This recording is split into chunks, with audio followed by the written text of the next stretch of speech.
Today I will be featuring the Aigle or Aigle. I have no idea how to pronounce it. I should probably look it up, but I don't really care. I'm just going to call it the Aigle because that's how it's written.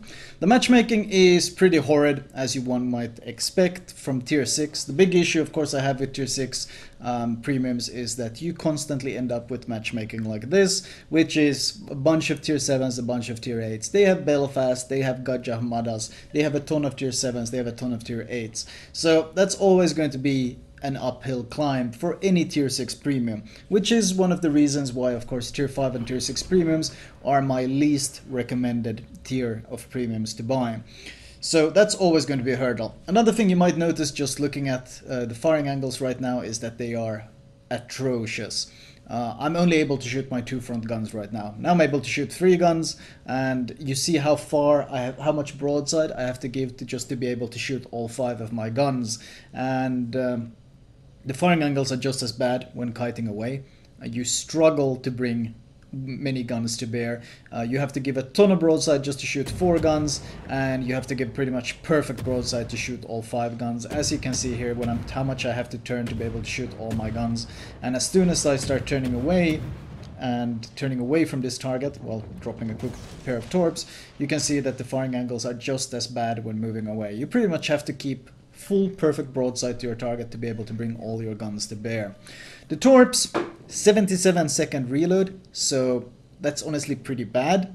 They only do 57 knots, their range is only 7 kilometers, so pretty much everything about them is underwhelming except for the damage. The torps do hit for 18.4k each, so the torpedo alpha is actually very good. It's an excellent amount of raw damage. The problem is, of course, landing them because of the slowness, the lack of range, and of course the lack of range is another issue when we start considering the concealment of the Aigle, whatever. The concealment is 7.5. If you run a concealment expert, as I am running here, you can get it to 6.8. The issue, of course, here is that your torps are 7 km range, your concealment at best with camo and concealment expert is 6.8. So you understand that you only really have a 200-meter buffer, so the torpedoes are only really viable when someone pushes towards you, and you can get a better grasp of how to land them when they're moving towards your ship. It's easier to claw down the distance needed and basically make use of them. Trying to torp anyone moving away from you is practically impossible because the buffer of 200 meters is simply too little to be able to do it. So they are very situational. This Farragut gets raided from the other side by, I don't know if it's the Atlanta or whatever that's there. For some reason my team has decided to send 6 people to D. There's 1 enemy DD there, and my team has decided to send 6 people to D. So this is obviously going to be a pretty hard game because that kind of stupidity always makes games extremely difficult. I do kill him though. The DPM is not that impressive. You have 5 guns, 139mm guns, with a reload of I think 4.8 second default. I am running the one build that I found to be the best. Before I ran this build, I have to say I consider the Aigle complete garbage. I consider this ship absolute trash, but then I spec'd pure gunboat, and now it's not absolute trash anymore, but I still have a lot of reservations with this ship. Still though, I'm running BFT, which lowers my reload to 4.3 seconds. Default though, your DPM is not really that impressive. I think someone calculated that your DPM is 125k damage per minute. In comparison, the Farragut deals 135k DPM. So you do 10k DPM less than the Farragut. So for a pure gunboat, already the impure damage values, that's not very impressive. What is, however, a strength with these guns, even though the firing arcs are awful, the DPM isn't that impressive, and the shell velocity is actually atrocious. You might notice how much this is a ship that's 7 km away, and you can see just how much my shells are arcing through the sky. So everything about them is garbage except for what you just saw there, the fire chance. If you run Demolition Expert, as I'm running, part of this gunboat build, and if you run the fire chance flags, you can reach a 12% chance of starting a fire with each shell. And this actually, thanks to the sheer amount of shells you can throw out pretty consistently on targets, this actually means you are quite a good fire starter, especially for a DD. So one of the strengths is absolutely the ability to start fires with this ship. Now, IFHE is pretty tempting, simply because it would allow you to bypass the 25mm armor barrier, meaning your HE shells could pen 25mm. The problem is IFHE appears to be bugged on this ship. I noticed that when I was experimenting with different builds. The IFHE penalty for guns 139mm and smaller should be only a 1% reduction in fire chance, but Wargaming has messed something up there, and you actually get the 3% penalty. So until that is fixed, I cannot recommend IFHE on this ship, because losing 3% fire chance is simply too much, especially since it should be working. It should only be punishing you by 1%. So that is of course a pretty big downside. Preemptive torps, because I think the DD is coming this way and the turrets might be turning in. The Minsk does in fact push in. Something worth noting here, that I maybe should have mentioned earlier, is the health pool. I'm sitting at 17k health, and that already sounds pretty impressive, but then you consider that I'm actually not running survivability expert on this captain. You consider slow shell velocity. My shells are landing behind him. I'm actually not leading enough. That's how slow the shells are. I think the shell velocity was something like 700 meters per second with enormous air drag, which means it's actually very challenging to hit any sort of fast moving targets with these guns. Anyway, back to the health thing. 17k health is massive, especially if you add survivability expert on top. You can reach a pretty incredible 19.1k health on a tier 6 DD. That is a ton of health to have at tier 6 on a DD. It does pay for it quite heavily though, and it pays for it in size. The Aigle is absolutely massive in size. It's larger than any other tier 6 DD. It even competes in size with many others. The size is the big drawback. So while it's good when knife fighting other DDs if you're consistently hitting each other, when it comes to dodging battleship AP, dodging cruiser shells and such things, it's not really that good at dodging them, simply because it's almost cruiser sized. And thanks to this huge size, there are other drawbacks as well, which include the rudder shift is more than 4 seconds, so you have to run the rudder shift module to get it down to 3 point something. I can't remember what it was, but I absolutely preferred running the rudder shift module on it. Another thing is the turning circle is atrocious. It's 680 meters turning circle, which is closer to a cruiser than a DD. It's almost approaching battleship turning circle. So a 680 meter turning circle at tier 6 on a DD is horrible. I think the Sims has something like a 520 meter turning circle. The Sims is of course an exception that handles really well, but you still have to consider 680 meters. It's a big deal. It's a big deal. It's very clumsy. However though, it does have one thing that works in its favor when it comes to maneuverability, and that is speed. It does 37.8 with just the speed flag, and then it has a unique speed boost. Not unique in the sense that it lasts 3 minutes. It lasts 3 minutes because I'm running the module that increases the duration by 50 seconds, or 50%, sorry. But the big thing is that it gives you a 20% speed boost. It gives you a 20% speed boost instead of the normal 8%, which means when your speed boost is active, you can easily approach 55 knots of speed, and suddenly you're moving at Khabarovsk speeds. And that is a pretty big deal, because with the 3-minute duration and of course all the other additions it gives you, both to reversing and accelerating, slowing down and such things that speed boost gives you, you are nimble in some ways, except in turning. In knife fighting, not very nimble. When it comes to actually relocating, chasing, kiting, then you are pretty damn fast and pretty damn good at it. The issue is, of course, you saw you saw the arcs when I was shooting that Tirpitz. You saw the absolutely hilarious arcs, and that is of course why I don't run AFT. The default range of 12.8 is already more than you can realistically hope to land shells on. At max range, you struggle to land any of these moon landing shells on anything. So adding AFT on top to increase the range by another 20% is completely pointless because you're not going to be hitting anything at those ranges. So BFT was the obvious choice for the reload bonus. BFT, while it boosts the AA is a complete joke. Just like most tier 6s, the AAs, you might as well pretend it doesn't exist. You're not going to be shooting down any planes at all. Sorry about that, my phone. I should have put it on soundless. And Gajah Ahmada. This is the kind of fight you want to be hesitant taking because he has a lot of firepower. He is not shooting me though, but you note how much broadside I have to give. See, as soon as I start kiting away, front gun can no longer fire. I kite away a bit more, only down to 3 guns at this point. Firing backwards, you do have better angles with 3 guns than you do have firing forwards, but ultimately if you want to bring all 5 of your guns to bear, it's pretty much full broadside or bust. So that is quite a struggle. Shiratsuyu also opens up on me. He is sailing somewhat straight, so I might be able to land shells on him, but as I mentioned, this shell velocity, it looks like these ships are far away based on the shell velocity, but they're actually only 7.7 km away, and it takes a fair amount of practice to get used to landing these shells on your targets. I do take down the Gajah though, who allowed me to deal a lot more damage to him than he honestly should have. He didn't react in time. I guess he wasn't expecting me to pop up next to him and pick a fight. I am using my speed boost here, so you might note that look at my speed, 44.4, 44.6, constantly building up that speed, and that's why they are struggling to land any hits on me.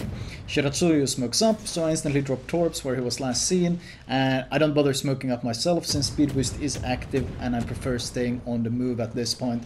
Pensacola, I only need 1 hit, but that's easier said than done. If he's actively dodging, I'm going to struggle to hit him, but it looks like he's sailing somewhat in a straight line.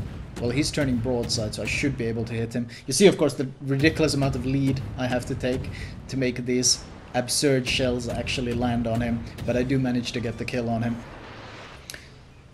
Tirpitz lands Battleship AP, luckily only overpens, and I choose to start targeting him. Sadly, I could have waited a bit longer to kill the Pensacola, because my Torps now arrive and kill the Shiratsuyu. Had I only waited a bit more patiently, I could probably have secured a double strike for me. At this point though, the game is quite clearly over, quite clearly in my favor as well, which is surprising considering my team literally sent half the team decided to go to D against 1 DD. So I don't really know how we ended up winning this game, but World of Warships is a mystery. You never know what your teammates or opponents are going to do, and somehow you might sometimes get a win out of that mystery. The game does end. I do break, I think, 100k damage. Yeah, I don't think it was too much of a damage. 114k damage. I do get the Kraken and the Confederate. These ships are in their final versions, that's why I'm earning achievements with them. Usually we don't earn achievements with these test ships. So it's of course always satisfying to get that kind of stuff. Only 1 cap, but I spend a lot of time fighting DDs, so it doesn't surprise me when we look at the team score. We see that my base XP is actually very high, and that's of course because of how much damage I did to the enemy DDs. Not to mention, you get a bonus when you're fighting higher tier ships. So as a tier 6 still wrecking tier 7s and 8s, I get an additional XP bonus on top, which gives me a ton of XP. Detailed report wise, 1 torpedo hit for 5k damage. That was it, and that kind of tells the story really. I don't bother building the ship for torpedo power because the torps are too situational and simply too weak to be usable. So you have to play it like a pure gunboat, but the shell velocity is so garbage that it is quite a struggle playing it as a gunboat. And ultimately, the question that this raises is, of course, why should you get the Aigle when you can get the Anshan or the Leningrad? 2 ships that are very strong, very good, and both are also excellent gunboats. Both are also significantly better hybrids because they have more usable torpedoes than what the Aigle has.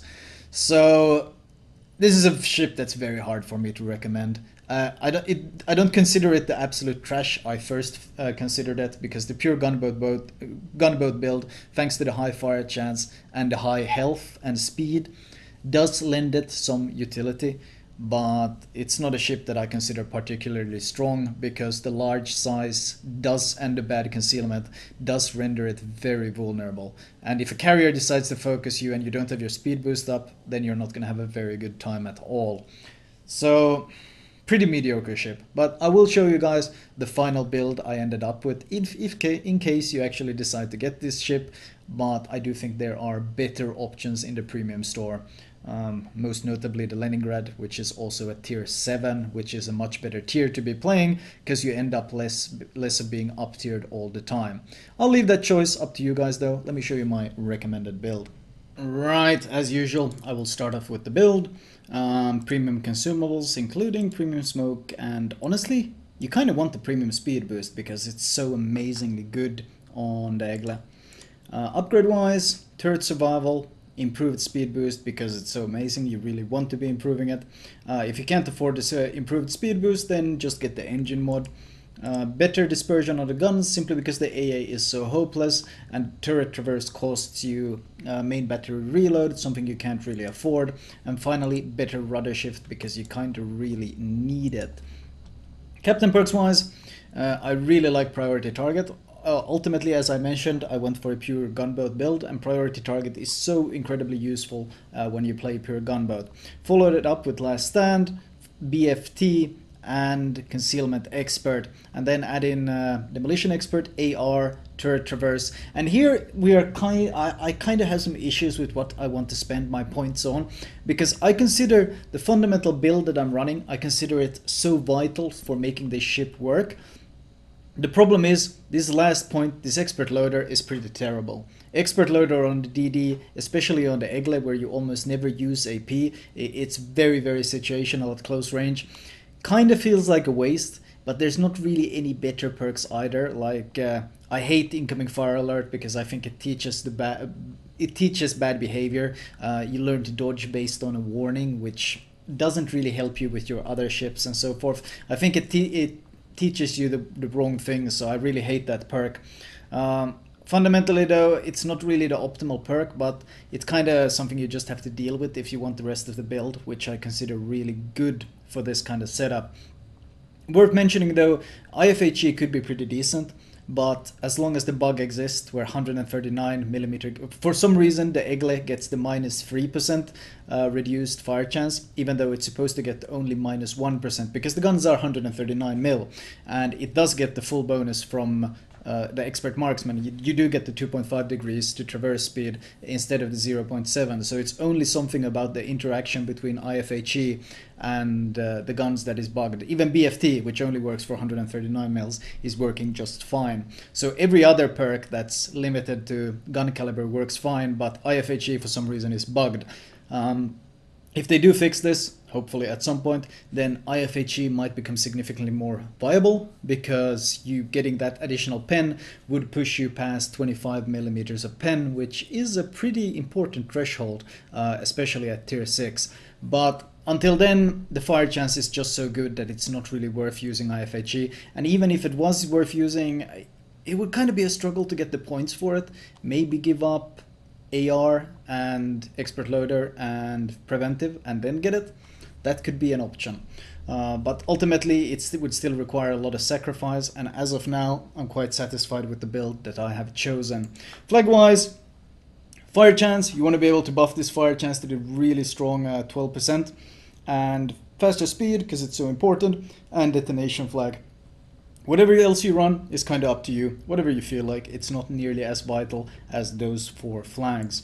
Anyway, that was my Aigle commentary slash impressions slash whatever. There's no need for a VIP tag, since the stats on the ship are final, meaning they are not going to be changed. So everything you see here is how the ship will be released. Ultimately though, I can't really recommend it, because I don't think it's that strong. It has too many issues, but it's not straight up a bad ship either. It does have its speed, its health pool and so forth, but it's pretty underwhelming. That's really all that there is to it. It's not the worst choice you can make by any means, but I don't see why you wouldn't play something like the Anshan instead. That's really what it comes down to. Maybe if you really want to be playing a friendship. I don't know, up to you, but I have laid low my opinion and told you what I think of it. I leave it up to you viewers to decide if you consider it worth the cost. That was all for me. I hope you guys enjoyed it.